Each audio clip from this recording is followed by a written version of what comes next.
Cookies are key value pairs together with some attributes stored in the browser. Today we see how to manage them securely in Clojure. Let's start a new project from scratch.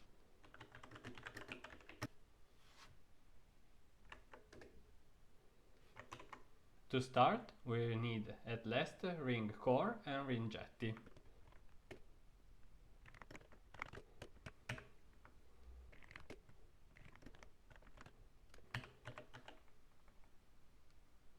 Now we can open the shell using Clojure. This is a simple site we can start from. We have an handler that just returns always the string hello. We define a server and store a reference of the server inside our variable server. This way we can easily start and stop it. We also need the ring devel to have the reload.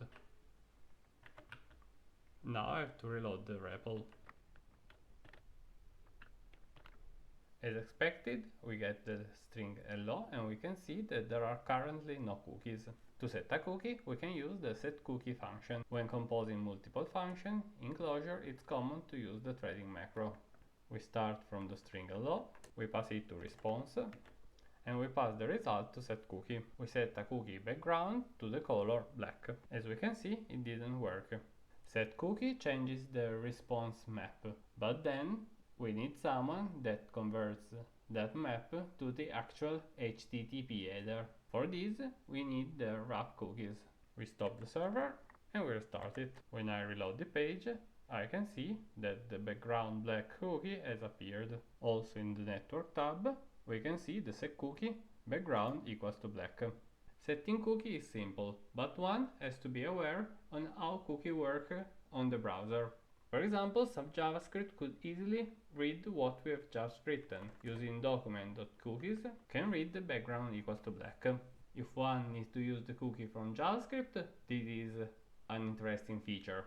But for example, if we are using HTMX and we do everything in the backend, we don't need JavaScript to be able to read it.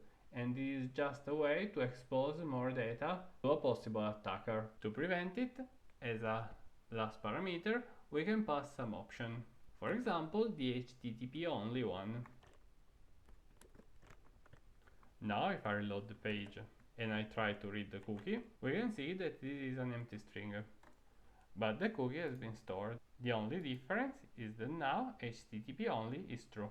Every cookie has also an expiration date or a max age. By default, it is session. The problem is that often browser could restore session over multiple access to a page. This may be an interesting feature, but again, this could expose some data to future usage of the same web page. It's a good idea to always set an expiration date. We can do this, for example, using the maxAge attribute, and we set it to 600 seconds. This way we are sure that after 5 minutes the cookie will be expired. Currently I'm connected to localhost. Let's change the name of the host. I open the file /etc/host and inside I add a new name for localhost, which is example. This way we will be able to reach localhost also with the name example. I delete the cookie and reload the file. We can see that since when we have changed the domain name, now the page is seen as insecure. After deleting the cookie, I try to reload the page. We can see that the cookie has been set anyway, even though the connection was not secure. The same way, it will be sent back again to the browser. This is really dangerous because, first of all, anyone that looks at the connection can see the content of the cookie. And moreover, it's also really simple to change it. When working with cookie, one should always set secure to true. This way I'm secure that no cookie will be used if the connection is not secure. We can see that the cookie has not been set, while if I return to localhost, an exception to the rule, the cookie has been set. And this time we have HTTP only, the expiration date, but also secure set to true.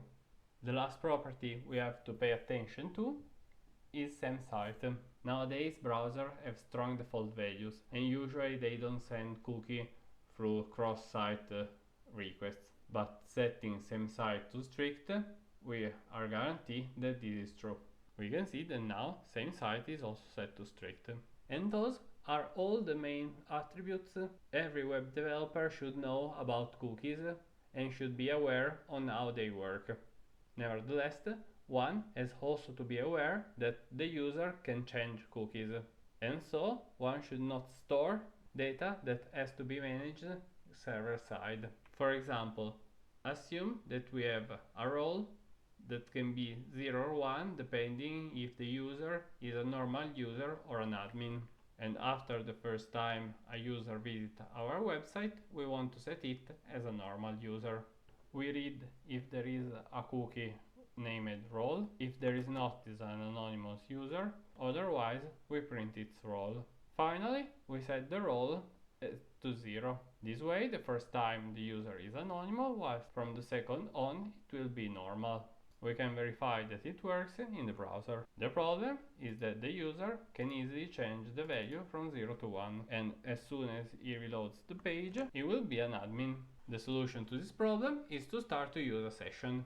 For today this is all. Let me know in the comments if you like the video, leave a like and subscribe.